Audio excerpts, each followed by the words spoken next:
Hello everyone, welcome back to my channel zoology by Mona Shekhawat. आप सब कैसे हैं? आई होप आप सब ठीक होंगे और अपनी तैयारी कर रहे होंगे। मैं आपको इथोलॉजी के टॉपिक पढ़ा रही थी आरपीएससी फर्स्ट ग्रेड के लिए, जो कि आपके यूजी का टॉपिक लगता है, इथोलॉजी एनिमल बिहेवियर, जिसमें मैंने 2 क्लास आपको करवा दी है, जिसका लिंक आपको डिस्क्रिप्शन बॉक्स में मिल जाएगा। आज मैं इसमें जो थर्ड टॉपिक है वो करवा रही हूँ, जो काफी इंपॉर्टेंट है। और एक तरीके से आप जो साइकोलॉजी के अंदर जो लर्निंग पढ़ते हैं, अधिगम जो पढ़ते हैं टॉपिक, उससे तो उसी का जैसा ये टॉपिक है। और वही चीजें जैसे पावलोव आप वहां पे भी पढ़ते हैं, यहाँ पर भी आपको देखने को मिलेगा। ये एनिमल बिहेवियर का जो टॉपिक है, लर्निंग बिहेवियर, वो हम आपसे अब डिस्कस करेंगे। तो स्टार्ट करते हैं आज का वीडियो। अगर अभी तक आपने मेरे चैनल को सब्सक्राइब नहीं किया है तो चैनल को सब्सक्राइब कीजिए और वीडियो को लाइक कीजिए और अपने फ्रेंड्स से शेयर कीजिए। वीडियो को लास्ट तक जरूर देखें। सिर्फ नोट्स पे ही वो मत रखिए कि बस पीपीटी में से देखा, नोट्स लिख लिया और काफी हो गया। नहीं, आप इसमें जो जितना अच्छे से इसको देखेंगे, आप इसको इस कॉन्सेप्ट को समझिए। कॉन्सेप्ट समझोगे तो इथोलॉजी के क्वेश्चन बहुत आसान हो जाएंगे। इथोलॉजी में रट्टाफिकेशन के क्वेश्चन नहीं आते हैं, यहाँ पे सिचुएशन बेस्ड क्वेश्चन आते हैं। आप पिछले साल का पेपर भी उठा के देख सकते हैं, क्वेश्चन आएगा कि किस तरीके का ये बिहेवियर है, तब आपको ये बताना पड़ेगा। तो कॉन्सेप्ट के पीछे आप उस पर देखिए। अभी तक की 2 क्लासेस हो गई है, नहीं देखी है तो आप उनको जाके पहले देखें। प्लेलिस्ट भी मैंने आपको शेयर कर रखी है, उस प्लेलिस्ट में इन वीडियोस को मैं ऐड कर देती हूँ। तो चलिए स्टार्ट करते हैं आज का वीडियो। बात करते हैं ये जो लर्निंग बिहेवियर है, ये होता क्या है। देखो, मैंने आपको पहले कहा था कि 2 तरीके के व्यवहार होते हैं। पहला जो व्यवहार होता है वो होता है आपके इनेट बिहेवियर। ठीक है, इनेट बिहेवियर होता है जो हमारे अंदर जन्म से ही होता है, जिसे हमें किसी से सीखने की जरूरत नहीं होती है, वो हमारे जीन्स में है। हम वो व्यवहार करेंगे। जैसे कि मैंने कहा, बच्चा होते ही रोता है, तो रोना है, उसकी आवाज निकल रही है, आवाज तो करता है ना बच्चा, तो आवाज जो है वो उसका इनेट बिहेवियर है, उसने सीखा नहीं किसी से, वो जन्म से है। लेकिन वो भाषा कौन सी बोलेगी, भाषा कौन सा बोलेगा या बोलेगी, वो किस चीज पे डिपेंड करेगा कि उसका आसपास का एनवायरनमेंट क्या है। मतलब भाषा वो सीखता है, लेकिन आवाज जो साउंड है वो उसके अंदर इनेट है। एक तरीके से आप इसको ऐसे समझ सकते हो। तो पहला बिहेवियर बिहेवियर होता है इनेट, और दूसरा बिहेवियर होता है लर्न बिहेवियर, जिसे हम बोलते हैं एक्वायर्ड बिहेवियर या उपार्जित। ऐसे बिहेवियर, ऐसे व्यवहार जो हम अपने वातावरण से अर्जित करते हैं, किसी दूसरे को देख कर सीखते हैं, उन्हें हम बोलते हैं लर्न बिहेवियर या फिर एक्वायर्ड बिहेवियर, या हिंदी में मैं बात करूं तो उपार्जित व्यवहार, जो हमने किसी दूसरे से उपार्जित किए हैं, किसी दूसरे से हमने लिए हैं। ठीक है, ये जीन के द्वारा नहीं डिसाइडेड होते हैं। देखो लिखा हुआ है नॉट इनहेरिटेड, इनका जीन्स जीन्स से इनका कोई लेना देना नहीं होता है। और इसके क्रियान्वयन में हमारा तंत्रिका तंत्र क्या लेगा, भाग लेगा। आप देख सकते हैं, it is the behaviour that is shape through experience. अनुभवों के द्वारा आपसे ये क्या होता है, ये जो बिहेवियर है वो हमारे अंदर आता है अनुभवों के द्वारा। फिर है animal are born with some genetic program while some behaviour are learn through experience. हम इन्हें अनुभव से सीखेंगे। ठीक है, हम जैसे बोलते हैं ना, हमें भाई टाइम के साथ सब हम सीख जाते हैं, कुछ ऐसा ही है। तो यहाँ पर जैसे जैसे हम आगे बढ़ेंगे, अनुभव लेंगे, भाई एक बार कोई काम किया, उस काम से हमें लगा कि नहीं ये तो काम सही नहीं है, तो हम क्या करते हैं, उस काम को करना क्या करते हैं, छोड़ते हैं। ठीक है, तो वो ठोकरे खा खा के सीखते हैं, कुछ ऐसी कहावत है, वैसा कुछ। Compared with innate behaviour, learn behaviour are more flexible. देखो, इनेट बिहेवियर मतलब जो हमें जन्म से मिलते हैं। ये जो बिहेवियर होते हैं ना, ये जैसे होते हैं वो वैसे होते हैं, सख्त टाइप के, स्टीरियो टाइप के। मैंने आपको बताया था, इंस्टिंक्ट होते हैं, स्टीरियो टाइप होते हैं, फिक्स्ड होते हैं। ठीक है, इनमें परिवर्तन करना क्या होता है, थोड़ा सा मुश्किल होता है इनेट बिहेवियर में। लेकिन जो लर्न बिहेवियर है ना, ये फ्लेक्सिबल होते हैं। फ्लेक्सिबल मतलब इनके अंदर आप क्या रूपांतरण कर सकते हो, इनके अंदर क्या कर सकते हो, रूपांतरण। कि कोई चीज हमने सीखी, लेकिन लेकिन फिर टाइम के साथ हमारे क्या हुआ, उसके अंदर हमारा अभ्यास नहीं रहा या कुछ नहीं हुआ, तो हम, या फिर हमें कोई नई चीज अडेप्ट हो गई, कोई नई उसमें वैरायटी आ गई, तो हम उस चीज को क्या कर लेंगे, उसके अंदर एक्वायर कर लेंगे। ठीक है, तो वो क्या है, लर्न बिहेवियर क्या है, फ्लेक्सिबल है। इनके अंदर परिवर्तन, रूपांतरण क्या होता है, संभव होता है। ज्यादातर भाई अब ये सीखने वाली चीजें हैं, तो इनके अंदर दिमाग की जरूरत होगी। तो जो भी बुद्धिमान जाति है उनके अंदर ये सामान्य से पाए जाते हैं। ये पहले से कुछ भी फिक्स नहीं होता है, ये आपका आसपास का वातावरण कैसा है इस बात पे डिपेंड करता है। तो ये सब बातें हमने पढ़ी है लर्न बिहेवियर के लिए। आई होप आपको समझ में आ रहा होगा। हिंदी इंग्लिश मत करना कमेंट सेक्शन में, हिंदी और इंग्लिश दोनों में आपको जो बोल रही हूँ उसके ऊपर फोकस करो। मैं दोनों लैंग्वेज का यूज कर रही हूँ और सारे प्रॉपर वर्ड में यहाँ पे आपको बोल रही हूँ। देखो, लर्निंग जो है, लर्निंग का ये जो क्लासिफिकेशन है ये थॉर्प ने दिया था। पहले तो ये ध्यान रखना है, साइंटिस्ट का नाम है THORPE, थॉर्प, 1963 में। लर्निंग जो बिहेवियर है वो दो तरीके के होते हैं, एक होता है फ्लेक्सिबल और एक होता है रेस्ट्रिक्टेड। देखो, फ्लेक्सिबल नाम से पता चल रहा, फ्लेक्सिबल मतलब जिसमें चेंज हो सकता है, और रेस्ट्रिक्टेड मतलब जो एक बार सीख लिया उसमें फिर चेंज नहीं होगा, ये चेंज का विरोध करेगा, प्रतिरोधी टाइप का होगा। ठीक है, तो फ्लेक्सिबल लर्निंग में आप पढ़ोगे habituation, classical unconditioning, trial and error और लेटेंट। ये चार तरीके की जो लर्निंग है उसके टाइप को हम यहाँ पे पढ़ेंगे। और रेस्ट्रिक्टेड में हम पढ़ेंगे इम्प्रिंटिंग, रीजनिंग एंड इनसाइट। तो ये अलग अलग टाइप है। आप बोलोगे मैडम ऐसा तो हम साइकोलॉजी में भी पढ़ते हैं। हाँ वही है, वही क्लासिकल कंडीशनिंग, वही है पाउलो डॉग वाला जो है वही सिखाएंगे। वो थॉर्नडाइक की बिल्ली जो आपने पढ़ा है, कबूतर जो पढ़ा है, वो ट्रायल एंड एरर में आप पढ़ोगे। चूहे वाला जो पढ़ा है, भूल भुलैया वाला जो दूसरा रास्ता भी ढूंढ जाता है, वो लेटेंट में पढ़ोगे। तो वही चीजें हैं, क्योंकि वो साइकोलॉजी है, साइकोलॉजी है ह्यूमन बिहेवियर और इथोलॉजी है एनिमल बिहेवियर। तो बातें तो वही है, तो इनको आपको यहाँ पे इस रेफरेंस में सीखना है। सबसे पहला जो है वो है हैबिचुएशन, हैबिट। ठीक है, हैबिचुएशन लर्निंग कौन सी लर्निंग होती है, इसका मतलब क्या है, सीधी सी भाषा में मेरी बात समझो।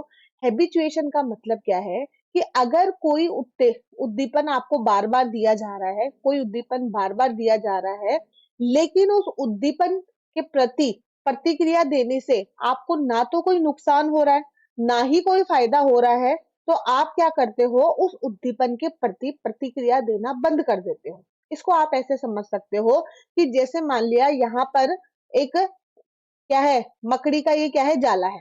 ठीक है, मकड़ी जाला है, मकड़ी बीच में बैठी हुई है। साइंट अब मकड़ी की क्या खास बात होती है स्पाइडर की, जैसे ही इस पूरे जाले के अंदर कहीं पे भी कंपन होता है ना, तो ये जहां वाइब्रेशन होता है उस साइड में भाग के जाती है, क्योंकि उसको लगता है कि उसका शिकार वहां पे फंस गया है और वो उसको खा के अपना पेट भर लेगी। ऐसा कुछ उसका व्यवहार होता है। यहाँ पर क्या हुआ, साइंटिस्ट ने क्या किया, पहले उसको थोड़ा सा क्या किया, वाइब्रेट किया।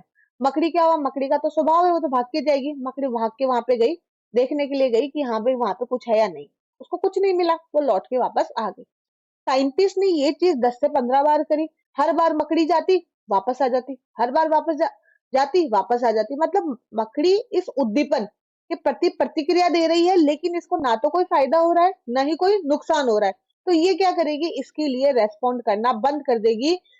जब 10 से 15 बार के बाद में इसे रेस्पॉन्ड किया और उसके बाद में दोबारा जब साइंटिस्ट ने इसके अंदर वाइब्रेशन दिया, तो मकड़ी अपनी जगह पे बैठी रही और मकड़ी बोले मैं पागल नहीं बनने वाली, करता रहे तेरा जो काम है, मैं तो मेरी जगह बैठी रहूंगी। मतलब learning to ignore repeated stimulus that neither harm और रिवॉर्डेड, कि जिससे ना तो नुकसान हो रहा है, ना ही हमें कोई फल मिल रहा है। रिवॉर्ड का मतलब ना ही कोई हमें फल मिल रहा है। ठीक है, तो हम उस स्टिमुलस, उस उद्दीपन के प्रति क्या करेंगे, उसको इग्नोर करना स्टार्ट कर देंगे। ये क्या होगा, हैबिचुएशन। आगे बात समझ में, आई होप आपको बहुत अच्छे से समझ में आ गया होगा। ये सबसे सिंपल टाइप की लर्निंग है। ये एनिमल को उसके पर्टिकुलर एनिमल को एडजस्ट करने में इसका क्या करती है, हेल्प करती है। और यहाँ पर एनिमल अपनी एनर्जी को कंजर्व करना सीखता है कि फालतू चीजों के लिए टाइम नहीं है, मैं मेरी एनर्जी वेस्ट नहीं कर सकती। जैसे कि मकड़ी ने किया, 16 17 बार वो भाग के नहीं गई, देखने नहीं गई कि कौन है या कौन नहीं है। बाकी स्पाइडर वाला पूरा एग्जाम्पल मैंने यहाँ पे लिख रखा है, आप इसको पढ़ सकते हो कि स्पाइडर ने कैसे कैसे क्या किया है। तो यह है हैबिचुएशन। ठीक है, ठीक है, वो ना ढीठ बन गए, बार बार डांट मारो डांट, कुछ ऐसा ही है। तो मतलब अगर हमें उससे ना तो कोई हा, हानि हो रही है, ना ही कोई नुकसान, ना तो कोई नुकसान हो रहा है, ना ही कोई हमें फल मिल रहा है, तो हम उस उद्दीपन के प्रति प्रतिक्रिया करना अगर बंद कर देते हैं, तो उसे ही क्या बोलते हैं, हैबिटुएशन लर्निंग कहते हैं। एक इसी का कोई, अगर मैं इसी में एक टॉपिक आता है सेंसरी एडेप्टेशन, उसका जैसे सांभर लेक के पास में अपने राजस्थान में सांभर लेक है ना, तो अगर हम ट्रेन में जा रहे हैं और बीच में सांभर लेक आ गई, तो क्या होता है, बहुत खतरनाक वाली बदबू आती है। आती है नहीं आती है, हम उसमें जग जाते हैं। लेकिन वो लोग वही रहते हैं, सांभर के आसपास वाले लोग तो वही रहते हैं ना। तो वो भी एक हैबिचुएशन नहीं है, वो सेंसरी एडेप्टेशन है, लेकिन कुछ इससे मिलता जुलता ही है। वो चीज नहीं है, वो सेंसरी एडेप्टेशन है कि उनके वहां के जो लोग हैं, उनके नाकों की जो सेंसरी एडेप्टर है वही काम करना बंद कर दिए, ताकि वो नॉक्सियस जो इन्वायरमेंट है उसके अंदर रह सके। और एक और एग्जांपल है, ट्रेन के चलने की आवाज बहुत तेज होती है भाई। ट्रेन जब गुजरती है रेलवे लाइन से तो उसके आसपास वाला एरिया है, काफी खतरनाक साउंड करता है, अपन पास में खड़े रहते हैं, कितना अपन को परेशानी होती है। लेकिन जिन लोगों के घर रेलवे लाइन के जस्ट पास में है, उनके बच्चे भी ट्रेन गुजर रही है, सो रहे हैं आराम से, छोटे बच्चे भी। क्यों? क्योंकि उनके अंदर हैबिचुएशन लर्निंग हो गई। आवाज आ रही है, कोई फर्क पड़ रहा है क्या? नहीं पड़ रहा है। वो सीख गए उस चीज को, उस चीज के प्रति रेस्पॉन्ड करना ही बंद कर देते हैं। वो उस चीज को अडेप्ट कर लेते हैं एक तरीके से। आई बात समझ में? तो मैंने ये अच्छे से आपको क्लियर कर दिया। सेकंड जो लर्निंग है वो है क्लासिकल कंडीशनिंग। और आपको पहले से पता है ये सारी लर्निंग कैसी है? फ्लेक्सिबल। अगर आगे कोई और चेंज आता है और कोई इनके अंदर अच्छा वर्जन आता है, अच्छी कोई भी वैरायटी आती है, तो उसको ये चेंज कर सकते हैं। क्लासिकल कंडीशनिंग प्रतिबंधित, प्रतिबंधित क्या बोलते हैं इसको, अनुबंध, प्रतिबंधित अनुबंध जो है वो पावलोव ने बताया था। साइंटिस्ट का नाम आप बहुत अच्छे से जानते हो, सब आरपीएससी की तैयारी कर रहे हो, और इस पावलोव को तो सबने पढ़ा है साइकोलॉजी के अंदर। अब आप पढ़ लो इसको बायोलॉजी के अंदर, ठीक है। अकॉर्डिंग, देखो क्लासिकल कंडीशन क्या कह रहा है? All kind of habit arising from training, education and discipline due to the change of condition reflex. कि जो कंडीशन रेफ्लेक्सेस हैं उन्हीं की वजह से, उनकी वजह से हम क्या करते हैं, निरंतर ट्रेनिंग के द्वारा, शिक्षा के द्वारा, अनुशासन के द्वारा हम नई नई आदतों को सीखते हैं। ठीक है, तो नई नई जो आदतें हम सीख रहे हैं वो क्या है? Classical conditioning. सीधा सा सबको पता है, कुत्ते का एग्जाम्पल इसमें दिया गया है। क्या है मैडम एग्जाम्पल? देखो, जब हमें पता है, जैसे हम ये मान लिया डॉग है, डॉग को हमने क्या दिया? यहाँ पे फूड दिया, ठीक है। जो हम डॉग को फूड दे रहे हैं वो क्या है? वो क्या है भाई? वो तो है आपके स्टिमुलस, हम दे रहे हैं ना, स्टिमुलस दे रहे हैं इसको, ये है। तो ये है अनकंडीशनल स्टिमुलेट, यूएस, ठीक है। और फूड को देखते ही कुत्ते के मुंह से क्या आ जाता है? लार आ जाती है। और ये जो लार आ रही है वो क्या है? रेस्पॉन्स के, खाने को देखा और क्या आ गया उसके? लार। जो चीज हमारे अंदर पहले से ही है, जिसको हमने सीखा नहीं है, जो नॉर्मल है, वो अनकंडीशन होती। वो कैसी होती है? अनकंडीशन। और जो हम हैबिट जनरेट कर रहे हैं वो क्या होती है? कंडीशन। वो क्या हो रही है? कंडीशन। समझ में आई मेरी बात? तो अनकंडीशन रेफ्लेक्स क्या है? भोजन को देखकर मुंह में लार आना, क्योंकि ये हमने सीखा नहीं है। और कंडीशन रेफ्लेक्स क्या है? भोजन देने से पहले घंटी बजा रहे हैं, जो हम लाइफ में सीख रहे हैं, ठीक है। वो यहाँ पे ऐसा होगा। आप इसको ऐसे समझो, इस डायग्राम से समझो आप इसको। देखो क्या है, ढंग से देखो। ये जो सिर्फ खाना दे रहे हैं, ये जो सिर्फ खाना दे रहे हैं, वो किसकी जैसे काम कर रहा है? स्टिमुलस। और स्टिमुलस कौन सा स्टिमुलस? अनकंडीशन, मतलब जिसको सीखा नहीं गया है, जो पहले से ही है, ठीक है। इसकी कोई आदत नहीं डलेगी। अपने आस पास में भी कोई स्वादिष्ट व्यंजन सामने आपके रखेगा तो आपके मुंह में से लार टपकेगी, ठीक है। तो ये जो चीज है वो अनकंडीशन स्टिमुलस है, वो यूएस है। यूएस को देखते ही जो कुत्ते की मुंह से लार टपकी है, लार का टपकना क्या है? अनकंडीशन रेस्पॉन्स, यूआर है। ये क्या है? यूआर। फिर दूसरे कंडीशन में क्या किया? कंडीशन मतलब वो उसकी हैबिट जनरेट हो गई। कंडीशनिंग का मतलब क्या हुआ? हैबिट जनरेट हो गई। दूसरे में क्या किया है? घंटी बजा दी उसने, घंटी बजाई और कुत्ते के सामने घंटी बजा दी। अब बताओ, कुत्ते के सामने घंटी बजाई, उसको क्या मतलब है? घंटी जो हमने बजाई वो क्या है? Condition stimulus. हम उसको कोई चीज सिखाना चाह रहे हैं, ये लाइफ में सिखा रहे हैं, ये नॉर्मल है, ऑटोमेटिक होने वाला, और ये हम उसकी हैबिट जनरेट कर रहे हैं।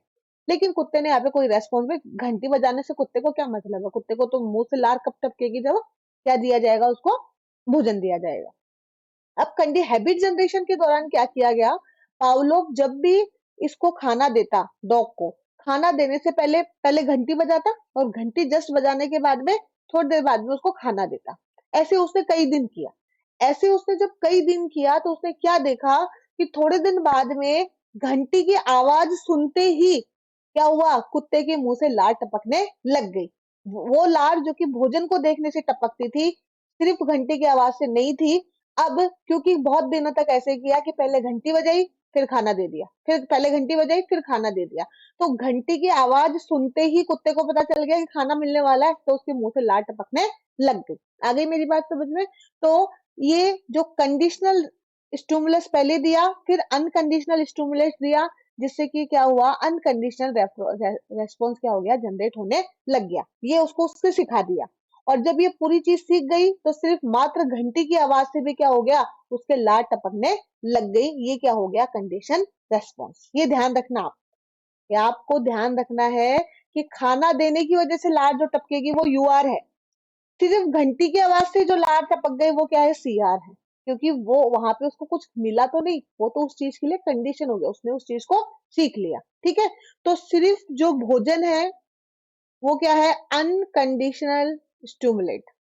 ठीक है, घंटी जो बजाई है वो क्या है, आपकी कंडीशनल स्टिमुलस। ठीक है, भोजन में से अनकंडीशनल स्टिमुलस देने से जो लार टपकेगी वो क्या है, अनकंडीशनल रेस्पॉन्स। घंटी की आवाज से जो लार टपकेगी, लार तो टपकेगी नहीं, घंटी सीएस और क्या देंगे हम, यूएस, दोनों मिला के देंगे और फिर लार टपक रही वो भी क्या है, यूआर। लेकिन कंडीशनिंग के बाद सिर्फ घंटी बजाने से ही क्या हो गई, उसके लार टपक गई, वो क्या है, सीआर।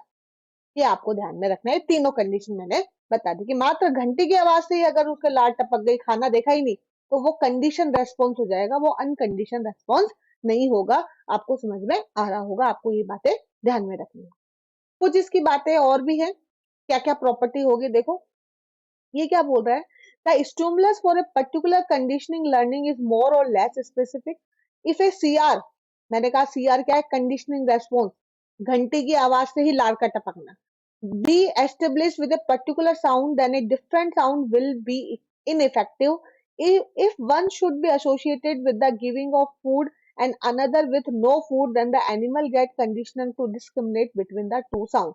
कि घंटी की आवाज दे, घंटी बजा के तो उसको खाना दिया गया है, और गाना चला दिया घर में और उसके बाद में उसको खाना नहीं दिया, मतलब कोई दूसरा साउंड दे लिया, एक साइड में घंटी लिया और एक में नहीं लिया, तो ये इन दोनों आवाजों के बीच में अंतर करना वो डॉग सीख जाएगा, डिस्क्रिमिनेट करना सीख जाएगा, उसको पता है कि ये आवाज कौन सी है, इस आवाज से मुझे खाना मिलेगा, इस आवाज से मुझे खाना नहीं मिलेगा, कुछ ऐसा ये इस पैराग्राफ में समझाना चाह रहा है। ठीक है, तो कोई दूसरी तरीके की साउंड उसके लिए इफेक्टिव नहीं होगी। ऐसे नहीं कि घंटी बजा के हम खाना दे रहे हैं और फिर थोड़े दिनों बाद में हमने गा कोई दूसरा ही साउंड वहां पे प्ले किया और उसके बाद में हमने खाना दिया, तो तब उसके मुंह से लार टपकेगी नहीं। दूसरा, if a CR be not practice for several month, अगर ये चीज इसको पहले 10-15 दिन हमने किया तो वो चीज सीख गया, 10-15 दिन या महीने 2 महीने जो भी आप मान के चलो, लेकिन फिर हमने उसको कुछ सब महीनों तक ऐसा नहीं किया, हम सिर्फ उसको खाना दिया, घंटी बजाना हमने बंद कर दिया, ठीक है, तो सीआर वहां पे प्रोड्यूस नहीं होगा। It undergo decay due to the disuse, or if the CS we repeated several times without UCS, then also learning goes extinct। दोनों बात समझ रहे हो कि हर बार ऐसे नहीं है कि हमने उसको सिखा दिया डॉग को कि हम पहले घंटी बजाएंगे फिर खाना देंगे तो उसके मुंह से लार टपकने लग गए, तो हमने थोड़े दिनों बाद में क्या देखा, सिर्फ घंटी बजाई और उसके मुंह से लार टपक गई। लेकिन ऐसा नहीं है कि अब आप हमेशा ही घंटी बजाओगे और उसके मुंह से लार टपकने लग जाएगी, नहीं। अगर आप लगातार ऐसे कर रहे हो कि घंटी बजा रहे हो खाना नहीं दे रहे हो, तो एक समय के बाद में घंटी बजाने से उसके मुंह से लार टपकना बंद हो जाएगी, उसका यू आर अनकंडीशन रेफ्लेक्स देना क्या हो जाएगा, बंद हो जाएगा। ये ऐसा कह रहा है। ठीक है, the stimulus that follow with the reward is called positive. ठीक है, अगर किसी में उसको पॉजिटिव मतलब फल मिल रहा है, कुछ खाने को मिल रहा है, उसके कोई पसंद की चीज मिल रही है, तो उसे पॉजिटिव रेनफोर्समेंट कहते हैं, और अगर उसको कुछ सजा मिल रही है तो उसे नेगेटिव री कहते हैं। जैसे डॉग्स को ट्रेनिंग इसी तरीके से दी जाती है, आपको पता है, तो ऐसा कुछ है। आई होप आपको ये टॉपिक समझ में आ रहा होगा, काफी अच्छा टॉपिक है। मुझे इथोलॉजी बड़ी इंटरेस्टिंग लगती है, इसीलिए बहुत सारे एग्जाम्पल होते हैं, क्वेश्चंस भी इसी तरीके से आते हैं। नेक्स्ट है ट्रायल एंड एरर, इंस्ट्रूमेंटल या ओपेरेंट, ये थोड़ी सी स्पेलिंग गलत हो गई, पी भी आएगा, ओपेरेंट लर्निंग। तीनों नाम इसी एक ही लर्निंग के हैं, और यहाँ पर आपको थॉर्नडाइक का ध्यान रखना है, इसका ध्यान रखना है, थॉर्नडाइक का यहाँ पे ध्यान रखना है आपको एनिमल बिहेवियर के अंदर। ट्रायल एंड एरर का मतलब गलती कर करके सीखो, क्या करना है, गलतियों से सीखना है, या फिर करत करत अभ्यास वाला जो है, ये अभ्यास करो, जितना अभ्यास आप गलतियों से सीखोगे, अभ्यास से जो सीखोगे, वही क्या है आपके ट्रायल एंड एरर, कि जितनी हमसे गलतियां होंगी हम उतना ही अपने आप को क्या करेंगे, आगे बढ़ाएंगे, हम चीजों को सीखने लग जाएंगे। This type of learning occur when an organism attempt to learn by undertaking a number of alternative behavior and make a number of incorrect choice before the desired behavior is learned। कि जो हमें चाहिए, फल चाहिए, जो Dzire behaviour हमें चाहिए, उसको प्राप्त करने के लिए हमने बहुत सारे क्या लिए, ट्रायल्स लिए हमने, बहुत सारी गलतियां करी और उसके बाद में हमने सीखा। जैसे हम जब डांस करना सीखते हैं एक तरीके से, मान लो तो हम पहले बहुत सारे गलत स्टेप कर रहे हैं, फिर धीरे धीरे से इस स्टेप को सीखते हैं, उसमें बहुत गलतियां कर रहे हैं, बहुत सारे ट्रायल्स करते जा रहे हैं, प्रैक्टिस करते जा रहे हैं, प्रैक्टिस करते जा रहे हैं, और फिर हम सीख रहे हैं। That is a trial and error learning.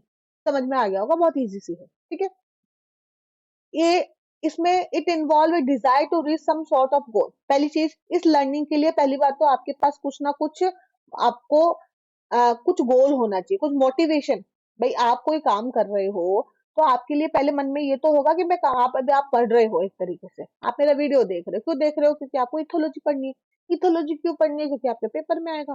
Paper क्यों पास करना है? क्योंकि इससे आपको जॉब मिलेगी। तो आपके पास मोटिवेशन है, आपके पास कोई गोल है, तब आप ये काम कर रहे हो।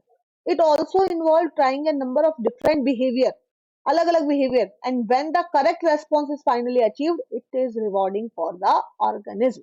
ठीक है, तो तीन चीजें मिलकर काम कर रही है। पहला मोटिवेशन होना चाहिए, दूसरा फिर वो अपने लिए बिहेवियर देखेगा कि कौन सा काम मैं करूंगा जिससे कि मुझे सबसे बेस्ट रिजल्ट यहाँ पे मिलेगा, और फिर वो क्या करेगा, लास्ट में उसको क्या मिलेगा, रिवॉर्ड मिलेगा। ठीक है, इस तरीके से हम देखेंगे। इसके लिए हम सबसे अच्छा एग्जाम्पल है थॉर्नडाइक बॉक्स का, बिल्ली वाला एग्जाम्पल सबसे अच्छा है। इस बिल्ली को इस बॉक्स के अंदर बंद कर दिया गया, जिसे पजल बॉक्स भी कहा जाता है या थॉर्नडाइक बॉक्स बोला जाता है। बिल्ली इसके अंदर बंद है पूरी तरीके से, ये बिल्ली बंद है, कांच लगे हुए सब कुछ है। ये बिल्ली यहाँ पे घुसा दी गई है और बिल्ली के बाहर यहाँ पर खाने के लिए फूड रख दिया गया है।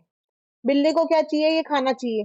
तीसरे, रैन एनफोर्समेंट ये चाहिए, रिवॉर्ड ये है, खाना चाहिए। ये बिल्ली है, इसका ये गोल है, मोटिवेशन भी ये है कि मुझे ये चाहिए। इसके लिए क्या करना है, इसको इस बॉक्स से बाहर निकलना है। इस बॉक्स से बाहर निकलने के लिए ये पूरे भरसक प्रयास करेगी। कभी ये कांच से टकरा रही है, कभी क्या कर रही है, कभी उछल रही है, कभी सिर दे रही है, कभी क्या कर रही है, मतलब पागल हो चुकी है बुरी तरीके से इससे बाहर निकलने के लिए।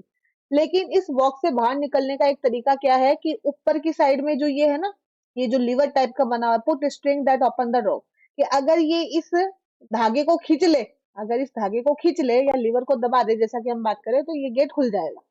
तो पहले बिल्ली को पता नहीं था, तो बिल्ली ने 50-60 बार तो ये सिर मारने की कोशिश करी, उछली वगैरह कुछ भी किया। इन 50 बार में एक बार क्या हुआ, इसका ये धागा नीचे खिंच गया। एक बार जो धागा खिंच गया तो गेट खुल गया। बिल्ली ने बोला, अरे वाह, मैंने कौन 50 बार किया, उसमें से एक बार में धागा खुल गया। अब इसको समझ में नहीं आया भाई कौन सा काम किया जिससे खुल गया, तो वापस वो चीज करेगी।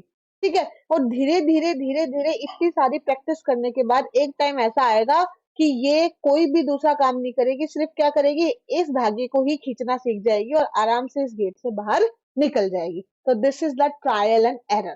ठीक है, गलती करो, अभ्यास करो, सीखते रहो। ठीक है, अभ्यास करो और सीखो। ये वाला होगा, आप ये पूरा पढ़ सकते हैं, जो मैंने आपको समझाया है वो इसके अंदर लिखा हुआ है, स्क्रीनशॉट लेके आप इसका नोट्स बना सकते हो, कोई भी दिक्कत इसके अंदर नहीं है। तो आज की वीडियो में तीन चीजें हमने पढ़ ली है। पहली हमने पढ़ी है हैबिचुएशन लर्निंग, दूसरी हमने पढ़ी क्लासिकल कंडीशनिंग, और तीसरी हमने पढ़ी है आपके trial and error. Trial and error को ही अब देखो यहाँ पे नाम अलग अलग है ना। इंस्ट्रूमेंटल मतलब यहाँ पे एक बॉक्स का यूज किया है, इसलिए इसे इंस्ट्रूमेंटल कहा गया है, थॉर्नडाइक बॉक्स या पजल बॉक्स जिसे कहते हैं, इसलिए। ऑपरेंट लर्निंग का मतलब यहाँ पे ये ऑपरेट करना सीख रहा है, मतलब चीजों को किस तरीके से हम मैनेज करें। जैसे ये सीख रहा है कि वो उस धागे को खींचूंगी तो मेरा गेट खुल जाएगा, कुछ ऐसा वो बोल रहा है, तो इसलिए इसको अलग अलग नाम दिए गए हैं। नेक्स्ट जो वीडियो आएगा जल्दी लाने की कोशिश करूंगी, मेरी कोशिश तो रहती है, जैसे टाइम मिलता है मैं वीडियो रिकॉर्ड कर देती हूँ। इसके बाद में लेटेंट लर्निंग हम पढ़ेंगे और इम्प्रिंटिंग पढ़ेंगे, जो काफी इंपॉर्टेंट है इम्प्रिंटिंग। ठीक है, और एक हम पढ़ेंगे इनसाइट लर्निंग जो है वो पढ़ेंगे अच्छे से, तो ये लर्निंग वाला टॉपिक आपका क्लियर हो जाएगा। तो वीडियो को ज्यादा से ज्यादा शेयर कीजिए, कमेंट सेक्शन में आप बताइए वीडियो कैसा लगा, क्लास कैसी लगी आपको, कहाँ डाउट आया, कुछ डाउट आए तो भी आप पूछ लिया करो। और ठीक है, bye everyone, thank you so much for watching my video.